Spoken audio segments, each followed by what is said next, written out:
ओम शांति। जीवन में हम यात्रा करते हैं तो यदि ट्रेन रुक रुक कर चले तो हमें समस्या होने लगती है। समस्या इस बात की होने लगती है कि ट्रेन क्यों रुक रुक कर चल रही है। ट्रेन हिलने डुलने लगे तो भी समस्या होती है। लेकिन कौन पैसेंजर आ रहा है, कौन बैठ रहा है, इससे हमें ज़्यादा समस्या नहीं होती। जो पैसेंजर अच्छा लगता है उसके साथ हम घुल मिल जाते हैं, लेकिन जब उसका डेस्टिनेशन आ जाता है तो वो अपनी स्टेशन पे उतर जाता है। कुछ लोगों से हम बातचीत करते हैं और वो हमें पसंद नहीं आते। उनकी बातें, उनके आचरण, उनके व्यवहार हमें पसंद नहीं आते, लेकिन फिर भी हम एडजस्ट करके चलते हैं। एडजस्ट करते हैं, कॉम्प्रोमाइज़ नहीं करते हैं। ध्यान रखेंगे, कॉम्प्रोमाइज़ करेंगे तो ज़रूर मतभेद होगा, लेकिन एडजस्ट करके चलते हैं, क्योंकि हमारा ध्यान डेस्टिनेशन पर होता है और लोको पायलट पे होता है कि वो हमें ठीक जगह पे ले जाएगा। ठीक उसी प्रकार हमें शिव बाबा कहते हैं कि मीठे बच्चे, तुम रूहानी यात्री हो। रूहानी यात्री का क्या तात्पर्य है कि हमारा यह जो जीवन है वह उसी ट्रेन की तरह है। इस जीवन में बहुत सारे लोग आएंगे और जाएंगे, लेकिन हमें न्यारी और प्यारी अवस्था में स्थित होकर लोको पायलट, जो चालक है यानी शिव बाबा, और हमारा चालक कैसा है, त्रिकालदर्शी है।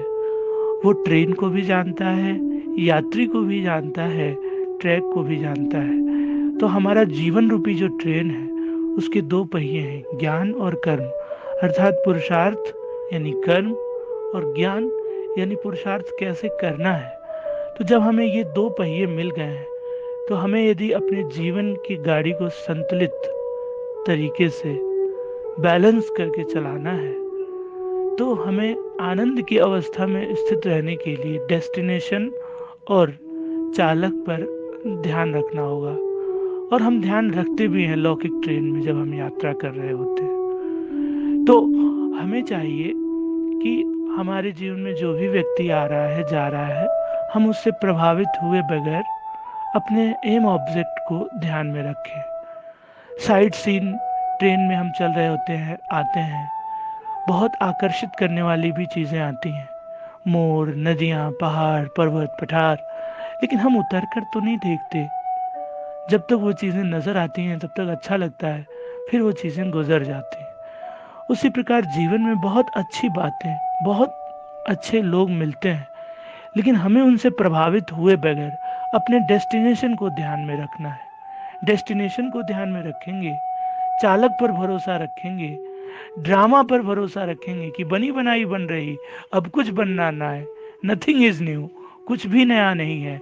जो हो रहा है वो बहुत अच्छा हो रहा है, जो होगा वो बहुत अच्छा होगा, जो हुआ वो भी बहुत अच्छा था।